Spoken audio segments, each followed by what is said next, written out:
He wasn't supposed to say it. Not because it was wrong. No, the man believed every word of it. And not because it was dangerous.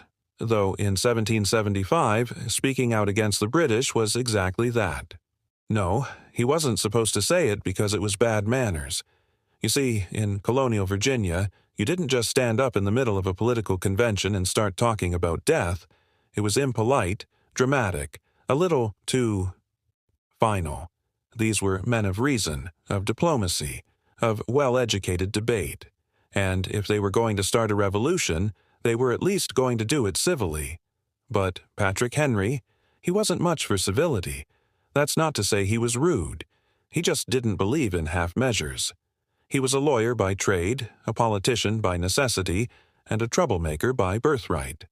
He grew up in Virginia, where he failed at farming, failed at business, and barely scraped by as a lawyer. But what he lacked in practical skills, he more than made up for in rhetoric. The man could talk, and on March 23, 1775, inside a small church in Richmond, Virginia, he did. The air inside St. John's Church was heavy, not just with the smell of wood and sweat, but with indecision. For weeks, the Second Virginia Convention had been arguing about what to do with the British. War seemed inevitable, but men of money and influence, men like George Washington, Thomas Jefferson, and Richard Henry Lee, were hesitant. They weren't sure if they should raise a militia or keep writing angry letters to the king. Patrick Henry had heard enough. He stood up, faced the delegates, and let them have it. His speech was fire, fury, and just the right amount of fear. He told them that pleading with the king had done nothing, that waiting for better treatment was a fool's errand, that war wasn't coming. It was already here. He wasn't just trying to convince them. He was trying to shake them. And then he dropped the hammer. Is life so dear, or peace so sweet, as to be purchased at the price of chains and slavery? And then, the line that made history. I know not what course others may take, but as for me, give me liberty, or give me death. And just like that, the room erupted.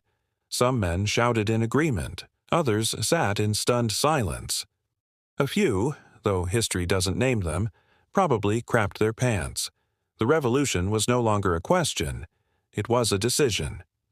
Now, before you picture Henry dropping the mic and walking out like a colonial action hero, let's clear something up.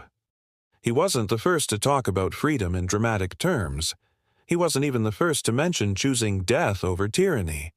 Ancient Greeks, Romans, and even some of Henry's contemporaries had said something similar, but nobody delivered it like Henry. See, Henry had a gift.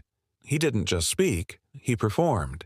He knew how to raise his voice, lower it, pause for effect. He could bring a room to dead silence before making them explode into fist-pounding applause.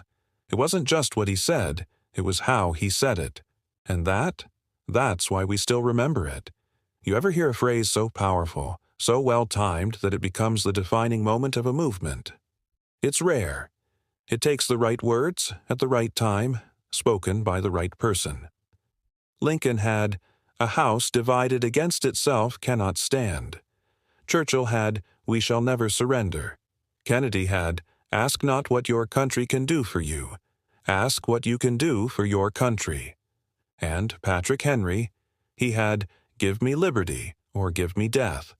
It was simple, direct, and left zero room for compromise. It forced people to ask themselves, "Am I willing to die for this?" Turns out, a lot of them were. Now, here's where it gets interesting. There's no written transcript of Henry's speech. Nobody wrote it down as he spoke, and Henry never recorded it himself. The words we have come from William Wirt, a biographer who wrote about Henry's speech 42 years after it happened. Did Wirt get it right? Maybe. Maybe not. But here's the thing. It doesn't really matter. Because every revolution needs a rallying cry. Every movement needs a moment where people stop waiting and start acting. And whether he said those exact words or not, that speech worked. Virginia went from indecision to action. They started raising militias, gathering arms, and preparing for the war that would change the world. Less than a month later, the first shots of the American Revolution were fired at Lexington and Concord. Coincidence? Maybe. But I wouldn't bet on it. Today, you'll hear Patrick Henry's words in political speeches, history classes, and the occasional angry Twitter post. You'll see it on T-shirts, protest signs, and tattooed on some guy's chest at a July 4th barbecue. And for good reason, because whether Henry said it exactly that way or not, his message still matters. Freedom isn't free. Compromise has a cost.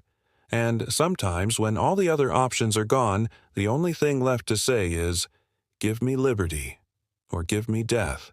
And that, my friends, is the story of how one speech, one sentence, and one dramatic moment helped light the fire of the American Revolution. That's it for today's episode of Don't Quote Me. If you liked it, subscribe, leave a review, and remember, history isn't just about the words we remember. It's about the lesson behind the words. See you next time, folks.